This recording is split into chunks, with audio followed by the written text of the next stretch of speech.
देखिए, हमारी पुलिस मुस्तैदी से काम कर रही है। उसी का नतीजा है कि जो भी कोई लोग अवैध रूप से विस्फोटक सामग्री का उपयोग करते हैं तो उनके खिलाफ तात्कालिक कार्रवाई अमल में लाई जाती है।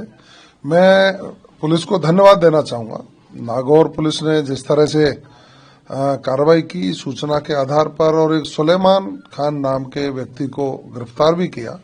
10,000 किलो के करीब वहां विस्फोटक सामग्री बरामद हुई है। निश्चित रूप से प्रदेश के मुख्यमंत्री आदरणीय भजनलाल शर्मा जी के नेतृत्व में हमारी पुलिस हमेशा अपराध के खिलाफ मजबूती से काम कर रही है और उसी का नतीजा है कि नागौर में सख्त कार्रवाई की, गिरफ्तार किया और जो नियमानुसार जो धाराएं बनती थी उनमें उसके खिलाफ मुकदमा भी दर्ज किया गया है। निश्चित रूप से हम ये विश्वास दिला सकते हैं कि कोई भी व्यक्ति अवैध कारोबार करने वाला, अवैध गतिविधियों में लिप्त या अपराधी प्रवृत्ति का होगा, उनके खिलाफ कानून के तहत कठोर कार्रवाई की जाएगी। क्योंकि कल से राजस्थान विधानसभा विपक्ष लगातार कई मुद्दों को लेकर सरकार को घेरने की रणनीति बना रहा है, चाहे फिर बात की अपनी जो SIR प्रक्रिया की हो, जिसको लेकर लगातार आरोप लगाया जा रहा है कि सरकार जानबूझ कर कांग्रेस के जो समर्थित लोग हैं उनके नाम काटती है, और भी अलग अलग मुद्दे हैं जिसको लेकर आरोप लगा रहे हैं सरकार को कांग्रेस ने। विपक्ष क्या घेरने की बात करेगा? विपक्ष तो अपने आप में खुद ही घिरा हुआ है। इनके नेताओं में आपस में जिस तरह का मतभेद और मनभेद है, ये अपनी उपस्थिति दर्ज कराने के लिए सोशल मीडिया पर, इलेक्ट्रॉनिक मीडिया पर या अखबार में छपने के लिए बयान जारी करते हैं।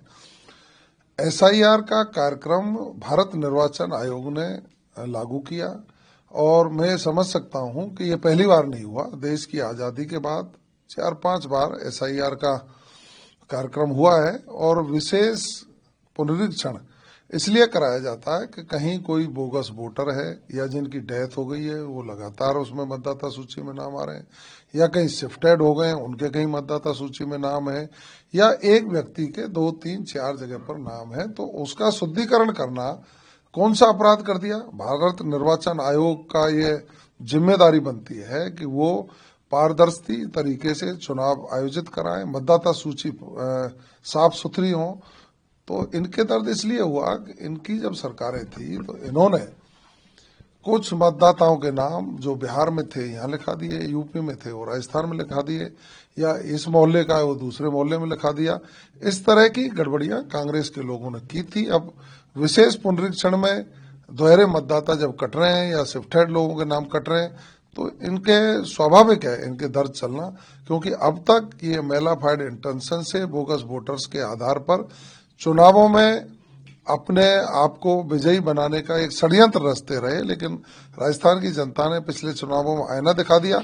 अब इनके बोगस वोटर कट रहे हैं तो बिना वजह का निर्वाचन आयोग पर जो ये आरोप लगा रहे हैं, मैं समझ सकता हूं कि संवैधानिक संस्थाओं पर अविश्वास करना ये उचित नहीं है। कांग्रेस के लोग अपने गिरेबान में झांक करके देखें, जिस तरह से देश में इन्होंने तुष्टीकरण की नीति अपना करके राजनीति की, आज इनको जनता आईना दिखा रही है।